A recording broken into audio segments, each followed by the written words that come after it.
আসসালামু আলাইকুম everyone, welcome to my mini vlog. তো আজকে হঠাৎ করে আবারও নবরুলের শরীরটা খারাপ হয়ে যাওয়ায় আমরা বেরিয়েছিলাম নবরুলকে নিয়ে ডাক্তার দেখাতে। আর কিছুদিন আগে তোমাদের দাদা ভাইয়ের জন্য একটা পার্সেল অর্ডার করেছিলাম, সেটা আজ চলেও এসেছিল, তাই রাস্তাতেই আমরা পার্সেলটা রিসিভ করে নিলাম। আর এটার মধ্যে কি পার্সেল আছে সেটা তোমাদের পরের ভিডিওতে শেয়ার করব। যাই হোক, আজকে ছিল রবিবার, আর রবিবারে নবরুলকে দেখানোর মধ্যে সেরকম কোনো ডাক্তারও ছিল না, তাই আজকে আমাদের নবরুলকে ডাক্তার দেখানো হলো না। তো তারপর আমরা চলে এলাম বাজারে কিছু খুচরো কেনাকাটা করতে। প্রথমে চলে এলাম এই দোকানে নবরুলের ঈদে পরার জন্য একটা ড্রেস কিনতে। তো এখান থেকে এই ড্রেসটা নিলাম, আর তার সাথে একটা ম্যাচিং প্যান্টও নিয়েছিলাম। আর এই যে পুচকি লুঙ্গিটা দেখতে পাচ্ছ, কিউট এই লুঙ্গিটা। আর এখানকার কেরালার মানুষরা সবাই কিন্তু এরকম টাইপ লুঙ্গি পরে, তাই আমাদের নবরুলের জন্য একটা এই লুঙ্গি নিয়ে নিলাম ঈদে নামাজ পড়ার জন্য। তো এখন নবরুলের জন্য সবকিছু শপিং করার ডান। তারপর আমরা চলে আসলাম এই দোকানে। ঈদে আমরা যা যা রান্না করব, মানে পায়েস, ল্যাচা, সেমই, এগুলি রান্না করতে যা যা উপকরণ লাগবে সেগুলি আমরা সব এই দোকান থেকে কিনে নিলাম।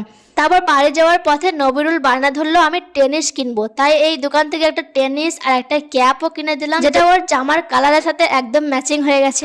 আর গাইজ, আজকে এত পরিমাণে রোদ গরম ছিল যে কি বলবো, রোজদার মানুষদের তো প্রচন্ড কষ্ট হয়েছে, তাই নবরুলকে একটা ঠান্ডা জুস খাইয়ে দিয়ে আমরা সবাই বাসে করে চলে এলাম বাড়ি। আর আজকের এই মিনি ভ্লগটা এই পর্যন্তই। কেমন লাগলো জানিও। আবার দেখা হচ্ছে নেক্সট কোন একটা ভ্লগ। সবাই ভালো থাকো, সুস্থ থাকো, টাটা, বাই বাই।